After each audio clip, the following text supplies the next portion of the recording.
जिन लोगों ने 4-4 बार प्रदेश में शासन किया, एक लंबे समय तक सत्ता के सिंहासन पर विराजमान रहे, वह उत्तर प्रदेश को कहां लेके गए थे? पहचान का संकट खड़ा कर दिया था उत्तर प्रदेश वासियों के सामने। एक पहचान का संकट आया था। यहां का नौजवान बाहर नहीं जा सकता था, पहचान छुपाने के लिए मजबूर था। उत्तर प्रदेश से बाहर निकलता था तो हे दृश्य देखा जाता था। नौजवान कहीं जाता था, नौकरी नहीं मिलती थी। यहां तो अवसर थे नहीं, लेकिन अगर उत्तर प्रदेश से बाहर जा रहा है तो नौकरी नहीं मिलती थी।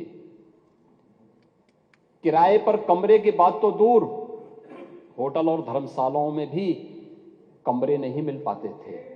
ये उत्तर प्रदेश की स्थिति 2017 के पहले बना दी गई थी।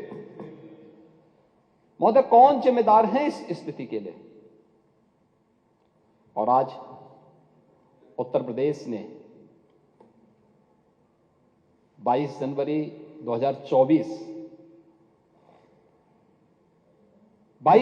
2024 की घटना को भी देखा है। पूरा देश अभिभूत था। पूरी दुनिया के अंदर हर वह व्यक्ति जो सत्य का पक्षधर है, न्याय का पक्षधर है, वह अभिभूत था, गौरवान्वित था।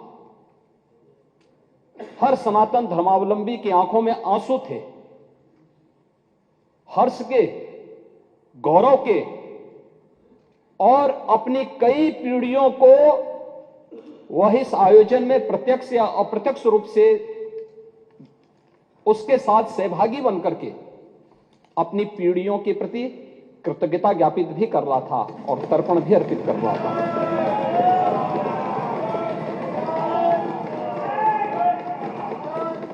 यह मेरा सौभाग्य है कि उस आयोजन में मैं प्रत्यक्ष रूप से था। वहां के वातावरण को मैं समझ सकता था। 25 करोड़ की उत्तर प्रदेश की आबादी और 140 करोड़ का हमारा देश, कमोवेश हर प्रदेश का प्रतिनिधित्व था, नेतृत्व वर्ग था। आदरणीय प्रधानमंत्री जी की उपस्थिति थी, पूज्य संतों की, आचार्यों की और समाज के हर तबके की उपस्थिति वहां पर मौजूद थी। अद्भुत वातावरण था, ऊर्जा से भरपूर था। और यही उत्तर प्रदेश, जिस उत्तर प्रदेश के नौजवानों को देख करके उत्तर प्रदेश के नागरिकों के बारे में टिप्पणी होती थी, आज उस उत्तर प्रदेश जहां कोई आना नहीं चाहता था, आज देश और दुनिया का हर व्यक्ति उत्तर प्रदेश आने के लिए तैयार बैठा है। कि 500, लगभग 500 वर्षों के एक लंबे अंतराल तक चले लंबे संघर्ष, लंबी कवायद, लंबा वाद विवाद, सर्वानुमति के साथ उसका समाधान का रास्ता निकला और पूरे देश की जनभावनाओं के अनुरूप आज रामलला के भव्य मंदिर के निर्माण का मार्ग प्रशस्त न केवल हुआ है, बल्कि रामलला वहां प्रत्यक्ष रूप से विराजमान भी हुए और सबकी उपस्थिति। दुनिया के अंदर पहली घटना थी जहां प्रभु को अपने स्वयं के अस्तित्व के लिए स्वयं प्रमाण जुटाने पड़े थे, स्वयं प्रमाण जुटाने पड़े थे। लेकिन राम की मर्यादा हमें धैर्य की प्रेरणा देती है। उस धैर्य के साथ जो 500 वर्षों के एक लंबे अंतराल को सनातन हिंदू धर्मावलंबियों ने व्यतीत किया, ये वे धैर्य उस प्रसन्नता के रूप में, दीपोत्सव के रूप में, आतिशबाजी के रूप में 22 जनवरी को पूरे हिंदुस्तान के अंदर और दुनिया के अंदर जहां कहीं भी हम देख रहे थे, हर ओर से एक ही आवाज आ रही थी। यह अद्भुत क्षण था और हमें प्रसन्नता इस बात की थी, हम अंतःकरण से प्रसन्नता इस बात की थी कि प्रभु तो विराजमान हुए हैं, उनके भव्य और दिव्य प्रतिमा की प्राण प्रतिष्ठा का कार्यक्रम संपन्न हुआ है, भारत के गौरव की प्राण प्रतिष्ठा का कार्यक्रम संपन्न हुआ है। लेकिन प्रसन्नता इस बात की भी थी कि हमने वचन निभाया और मंदिर वहीं बनाया।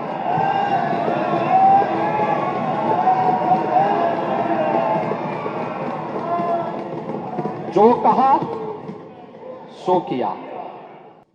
अयोध्या नगरी को प्रतिबंधों और कर्फ्यू के दायरे में जरूर लाया गया था पिछली सरकारों के समय। सदियों तक अयोध्या कुत्सित मनसा के लिए अभिषिक्त थी, एक सुनियोजित तिरस्कार भी झेलती रही। लोक आस्था और जनभावनाओं के साथ ऐसा खिलवाड़ संभवतः दूसरी जगह देखने को नहीं मिला होगा। अयोध्या के साथ अन्याय हुआ, और महोदय जब मैं अन्याय की बात करता हूं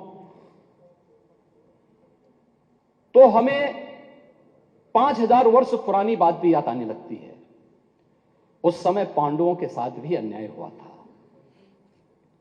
और उस समय कृष्ण गए थे कौरवों के पास। उन्होंने भी कहा था बस दे दो केवल 5 ग्राम, रखो अपनी धरती तमाम। हम वही खुशी से खाएंगे, परिजन पर असी न उठाएंगे। लेकिन दुर्योधन वह भी दे न सका, आशीष समाज की ले न सका। यहां तक कि उसने भी भगवान श्री कृष्ण को बंधक बनाने का कुत्सित प्रयास किया। उल्टे हरि को बांधने चला, जो था साध्य साधने चला। यही तो हुआ था। यही तो हुआ था अयोध्या के साथ, और यही हुआ काशी के साथ, और यही हुआ था मथुरा के साथ भी। हमने यही तो कहा, उस समय 5 गांव मांगे थे। भाई भगवान कृष्ण ने तो पहले कहा, जब वो समझौता कराने के लिए गए थे, महाभारत का युद्ध टालने के लिए गए थे, कि भी देना हो तो आधा दो, लेकिन इसमें भी यदि बाधा है तो दे दो केवल 5 ग्राम। लेकिन वो 5 गांव, लेकिन यहां तो इस समाज सैकड़ों वर्षों से यहां की आस्था केवल 3 के लिए बात कर रही है। 3 के लिए।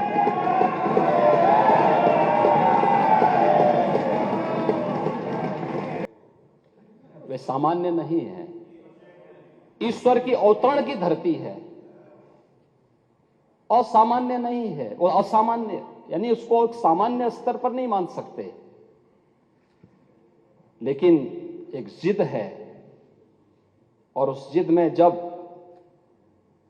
राजनीतिक उसमें तड़का पड़ने लगता है और वोट बैंक बनाने की राजनीति होने लगती है, तो वहीं से फिर विवाद की स्थिति खड़ी होने लगती है।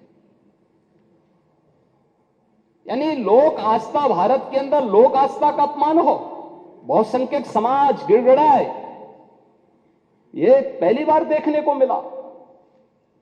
दुनिया देख रही है, स्वतंत्र भारत में काम पहले होना चाहिए था।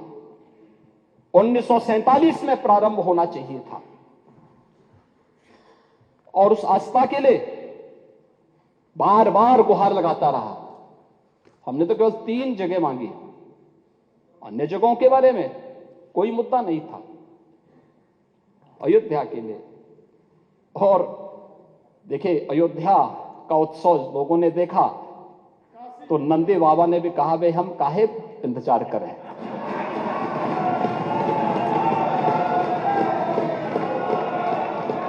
उन्होंने भी इंतजार किए बगैर रात्रि में बैरिकेड तोड़वा डाले, और हमारे कृष्ण कन्हैया कहां मानने वाले हैं।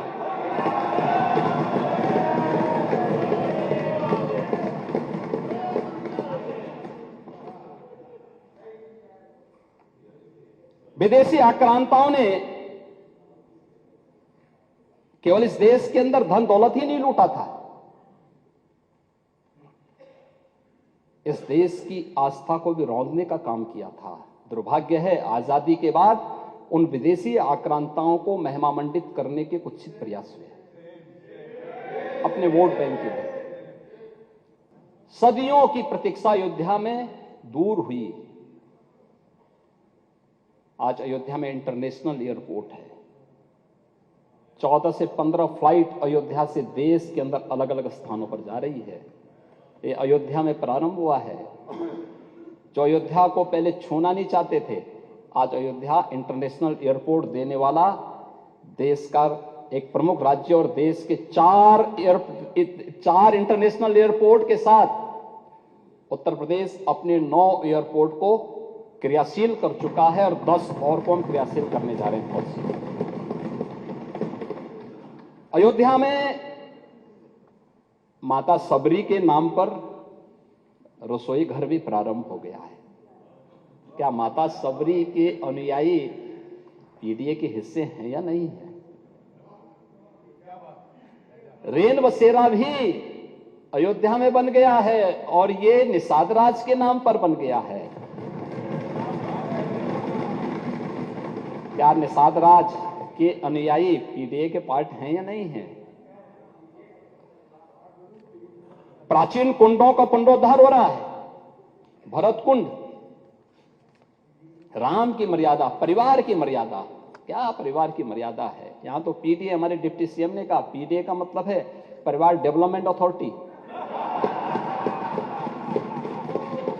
ब्रजेश जी ने अभी अपने उसमें कहा, उनके पीडीए में और लोग हैं लेकिन चच्चू नहीं है। वो बेचारे हमेशा ठगे जाते हैं ऐसे। कब तक ये न्याय होगा पता नहीं। महाभारत को एक बार पढ़िए, महाभारत। हाँ, एकदम। आखिर परिवार के 3 सदस्यों के नाम थे, चच्चू के नाम क्यों नहीं था?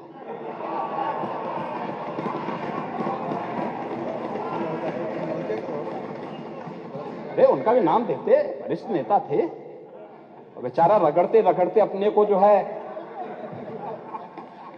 पीडीए में है ही नहीं। इसीलिए कह रहे हैं ना कि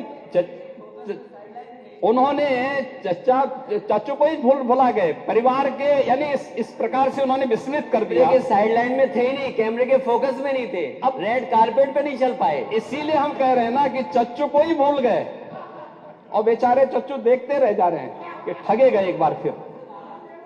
अब ये तो अगर प्रभु राम को ये लोग मानते तो चच्चू के साथ अन्याय नहीं करते। रामायण से सीखते, रामायण में सीखते, या फिर कम से कम महाभारत से ही सीख जाइए। और आप तो वैसे भी कभी कभी आपके बयान आते रहते हैं